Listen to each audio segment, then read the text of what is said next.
বিসমিল্লাহির রহমানির রহিম। আসসালামু আলাইকুম। জনতা রান্নাঘর থেকে সবাইকে জানাচ্ছি শুভেচ্ছা। আশা করি সবাই ভালো আছেন। আজকে একটি নাস্তা রেসিপি করব, সেটা সকালের হোক আর বিকালের হোক, যাই হোক। সেজন্য এখানে আমি 1 কাপ নিয়ে নিয়েছি ময়দা, আটা দিয়েও করা যাবে। লবণ দিয়ে দিচ্ছি স্বাদ মতন। ময়দা আর লবণটাকে একটু মাখিয়ে নিলাম।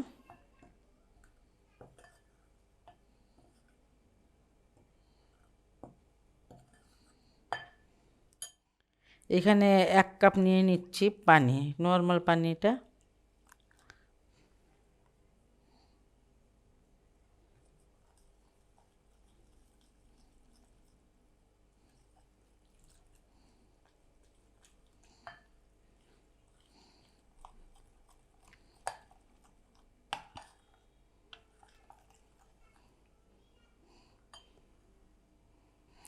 এখানে আমি কিছু কিছু সবজি অ্যাড করতেছি। আর এখানে নিয়েছি আদা রসুনের, মানে কুচি করে আদা রসুন কেটে নিয়েছি 1 চামচ। আর 1 টেবিল চামচ নিয়ে নিয়েছি গাজর, 1 টেবিল চামচ নিয়ে নিয়েছি বরবটি, ছোট সাইজের একটা পেঁয়াজ নিয়েছি, আর বাঁধাকপিটাও নিয়ে নিয়েছি 1 টেবিল চামচ।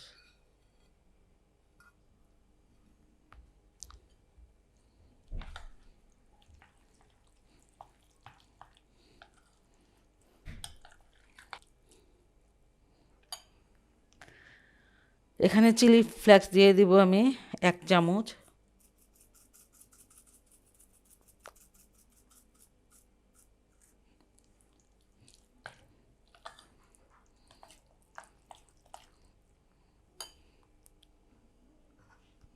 গরম মশলার গুঁড়াটা দিয়ে দিব 1/4 চামচ।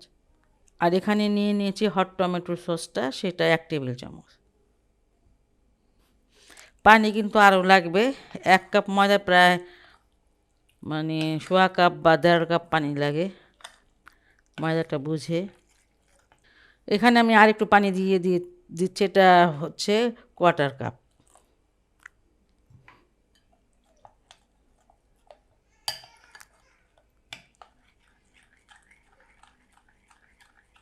সব কিছু ভালো করে মিশিয়ে নিয়েছি। আর এখানে আমি কোয়েল পাখির ডিম, এটা আমি 6টা দিয়ে দিচ্ছি।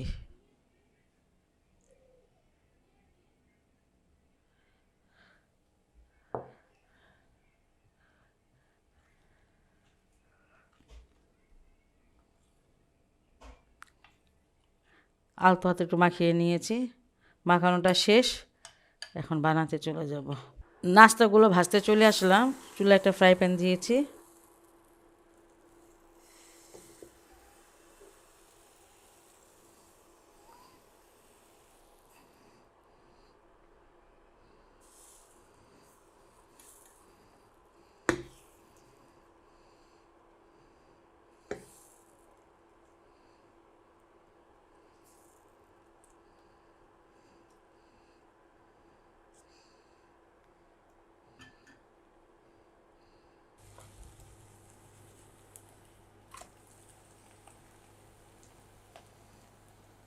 ওই সাইডটাও আমি এই মানে এমন কালার করে ভেজে নেব। 2 দিকে আমি ভালো করে এটা ভেজে নিয়েছি। আর এটা আমি নামিয়ে তারপরে ফোল্ড করে নেব। এটা নামিয়ে নিচ্ছি। খুবই সহজ এবং হেলদি একটা নাস্তা। আপনারা এটা বাসায় অবশ্যই ট্রাই করতে পারেন। আর যদি ভালো লাগে আমার এই রেসিপিটি, তাহলে অবশ্যই আমার চ্যানেলকে লাইক করবেন, সাবস্ক্রাইব করবেন। সবাই ভালো থাকুন, সুস্থ থাকুন, নিরাপদে থাকুন। সবসময় দোয়াটা করি আল্লাহর কাছে। আল্লাহ হাফেজ।